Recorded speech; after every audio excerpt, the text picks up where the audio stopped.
हम अपने भारतवासियों को अगर हम परम सुखी करना चाहते हैं तो केवल वस्तु और व्यवस्था से नहीं कर सकते, उनका बौद्धिक स्तर सुधरना चाहिए।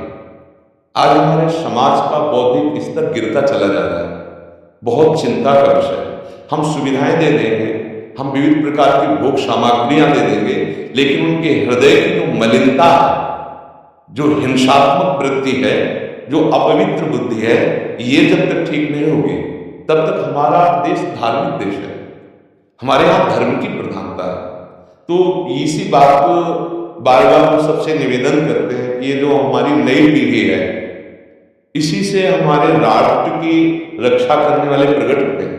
जो विद्यार्थी जन है, उन्हीं में कोई एमएलए बनता है, उन्हीं में कोई सांसद बनता है, उन्हीं में कोई मुख्यमंत्री बनता है, उन्हीं में कोई राष्ट्रपति या प्रधानमंत्री बनता है, उन्हीं में अपने लोग भी सकते हैं।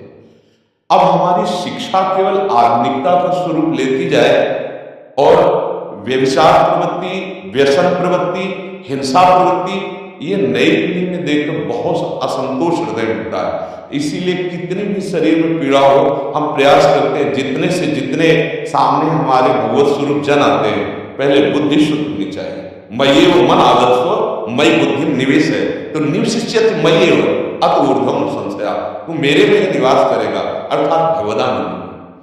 अविनाशी जीव कभी भोग विलास में तृप्त हो ही नहीं सकता। हम अगर अपने राष्ट्र की विशेष सेवा, तो हमारे धर्म का परिचय जैसे आप जन करते हैं, धर्म का हमारा क्या स्वरूप है, हमारे जीवन का लक्ष्य क्या है। हमें जितना राम जी प्रिय है, कृष्ण जी प्रिय है, उतने भारत देश हमारे लिए प्रिय है। जैसे राम भक्त, कृष्ण भक्त, वैसे हमारे भारत देश का हर जन जन हमारा आदरणीय और पूजनीय। पर अब जो मानसिकताएं बन रही हैं, वो हमारे धर्म और हमारे देश के लिए लाभदायक है। व्यसन का इतना बढ़ता स्वरूप, व्यभिचार का इतना बढ़ता स्वरूप, हिंसा का इतना बढ़ता स्वरूप, ये बहुत ही विपत्तिजनक है। अगर ये बढ़ता रहा तो हम विविध प्रकार की सुख सुविधाएं देने पर भी अपने देशवासियों को सुखी नहीं कर पाएंगे, क्योंकि सुख का स्वरूप विचार से होता है। सुख और दुख की स्थिति सत्य नहीं है, आत्मा पाएगो अनित्यास, लेकिन हमारा विचार और विचार हमारा गंदा हो रहा है। बस हमारा उद्देश्य यही है कि हमारे देशवासियों का विचार शुद्ध होना चाहिए। अगर विचार शुद्ध है तो राष्ट्र प्रियता, जन सेवा, समाज सेवा, ये सब स्वाभाविक होने लगेगा। और विचार अशुद्ध है तो सुविधाएं बहुत है, उनका दुरुपयोग हो रहा है।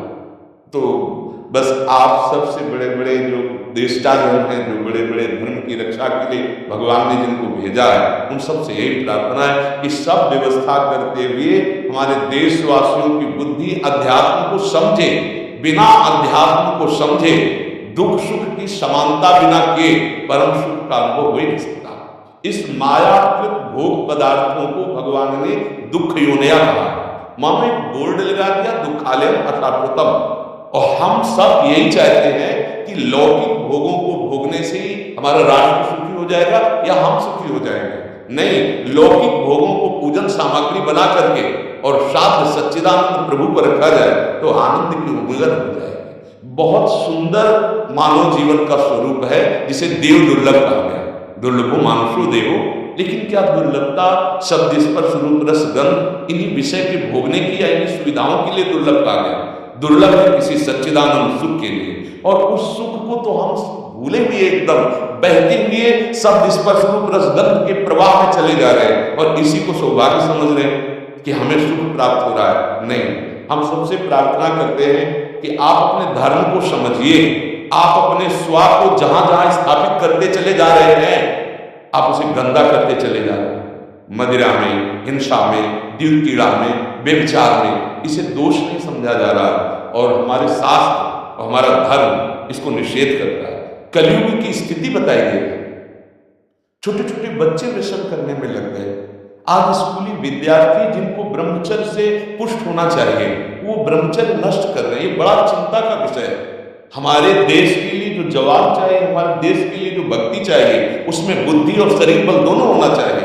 शरीर बल क्षीण हो रहा है क्योंकि व्यभिचार प्रवृत्ति में बहुत कमजोर अवस्था में, जैसे गेहूं की फसल है और गलेज में काट ली जाए तो न दाना मिलेगा न सही भूस मिलेगा। ऐसे ही 20 वर्ष की अवस्था तक यदि ब्रह्मचर्य नष्ट कर दिया जाए तो वो गृहस्थ के योग में नहीं रह सकता। राष्ट्र सेवा की क्या बात है, हमारे राष्ट्र सेवा के लिए बहुत विशाल हृदय की आवश्यकता है, हमारे शरीर को बहुत स्वस्थ रखने की आवश्यकता है, तभी हम समाज सेवा, राष्ट्र सेवा। तो शरीर और बुद्धि दोनों का स्वस्थ होना बहुत आवश्यक है।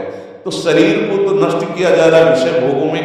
लोग समझने लगे कि मांस खाने से हमारा स्वास्थ्य अच्छा रहेगा, हम बलवान बनेंगे। अध्यात्म बल नहीं तो तेरे शरीर की चर्बी बढ़ा ले, लेकिन तू न काम पर विजय प्राप्त कर सकता, न क्रोध पर, न लोभ पर, न मोह पर, न हिंसा पर, फिर क्या जीवन।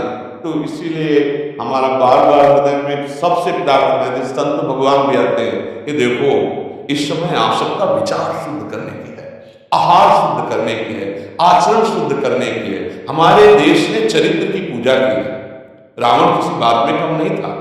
आज भी कोई शिव अगर अभिषेक होता है तो तांडव स्तोत्र उसी का गाया जाता है, जटा कभी गलत ज्वल प्रभा पावित स्थले। ऐसा विद्वान और ऐसा बलवान जो 20 बार जैसे झूला आराध्य को झुलाया जाए, ऐसे महादेव सहित पार्वती को बाजुओं पे झुलाया, वो महाबली चरित्रहीन हो गया। तो अपने देशवासियों ने राक्षस कह दिया उसको। चरित्र, आज चरित्र पर ध्यान ही नहीं दे रहे। चरित्र बेचना मतलब कोई समझ में नहीं आ रहा। छोटे छोटे बच्चे चरित्रहीन हो रहे हैं। हमारा राष्ट्र संकट में पड़ जाएगा अगर हमारे बच्चे व्यवस्थित नहीं हुए, उनकी बुद्धि शुद्ध नहीं हुई, उनका स्वास्थ्य ठीक नहीं रहा, कौन आगे चल करके है? यही पीढ़ी तो है ना, इन्हीं में से तो निकलते हैं हमारे राष्ट्र भक्त, भगवत भक्त, देश सेवी। तो सबसे यही प्रार्थना है कि हमारे नई पीढ़ी को